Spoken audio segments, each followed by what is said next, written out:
गइल सावन के पावन महीना, जलधारे खातिर लोग जाता रोजीना। हे आ गइल सावन के पावन महीना, जलधारे खातिर लोग जाता रोजीना।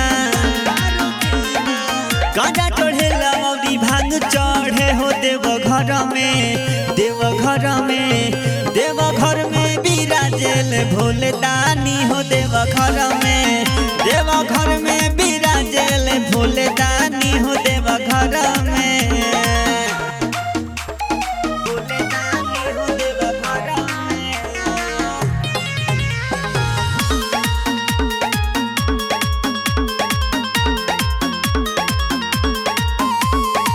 बाबा के भावे न कर बस गाड़ी, इनका सोबे खाली बस है सवारी।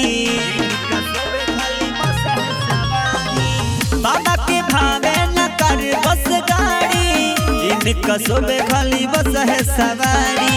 जटा में बसेली गंगा महारानी, हर ले बाबा सब कर परेशानी देवघर में, देवघर में, देवघर में बिराजेल भोले दानी हो देवघर में, देवघर में बिराजेल भोले दानी हो देवघर में, देवघर में बिराजेल, घर में बिराजेल।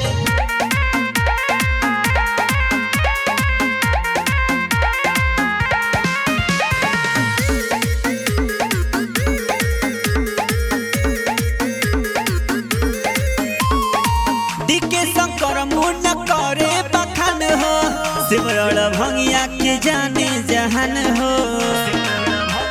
सुना डीके शंकर मुन करे बखान हो, सिमरन भंगिया के जाने जहान हो।